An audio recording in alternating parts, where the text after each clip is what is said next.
I'm 50 years old, and I turned 50 thinking I still had time to fix everything. That's the part that stays with me now. Not what I did, but what I thought I still had time to do. At 50, I wasn't young anymore, but I didn't feel old either. I was somewhere in between, standing in a life I had built piece by piece, believing there was still a second half waiting for me. A better one, maybe. A quieter one. A more meaningful one.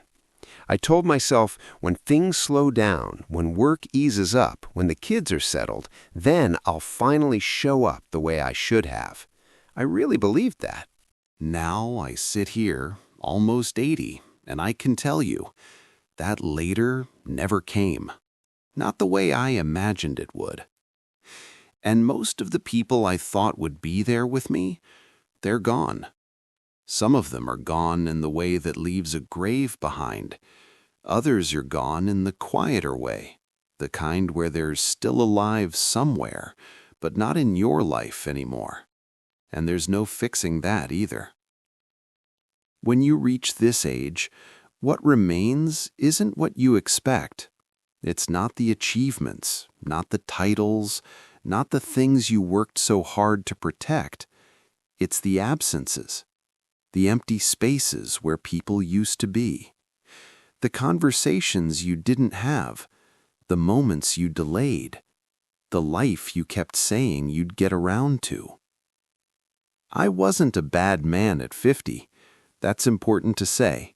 I wasn't cruel. I wasn't careless in any obvious way. I did what most people do. I worked hard. I provided. I kept things running. From the outside, my life looked fine, maybe even good.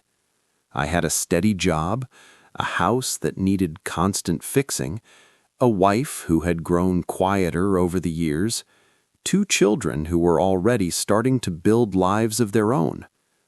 There was always something to take care of, something urgent, bills, repairs, deadlines, responsibilities that felt heavy at the time, like they couldn't wait, so I gave them my time. All of it, if I'm being honest. I didn't think of it as a choice back then. It felt like necessity. You don't sit around at 50 wondering if you're slowly losing your life. You're too busy managing it. I remember small things now, not the big milestones. Those blur together. It's the ordinary days that come back to me.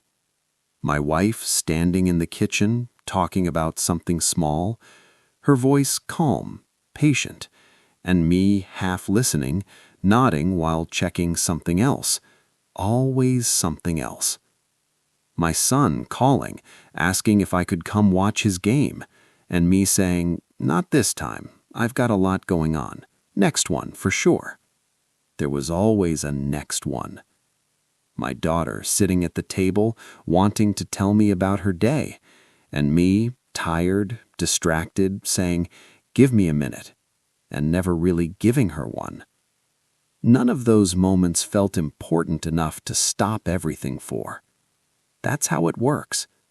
Life doesn't take things from you all at once. It takes them in pieces so small you don't notice what's missing until it's too late to gather it back. At 50, I still believed relationships could wait. I thought love was something you could pause and return to.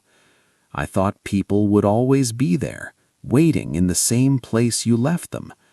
I thought providing was enough. It isn't. People don't need your leftovers. They need your attention while there's still something to share. They need to feel like they matter now, not someday. I don't remember most of the things that kept me busy at 50. I couldn't list them to you if I tried. But I remember the moments I missed, clearly, painfully. They don't fade the way everything else does. They stay. So if there's something I wish I had known, it's this. There is no later version of life where everything slows down and you finally become the person you meant to be. There is only now. And whatever you choose to give your time to becomes your life, not in theory, in reality. If this means something to you, you don't have to say anything back.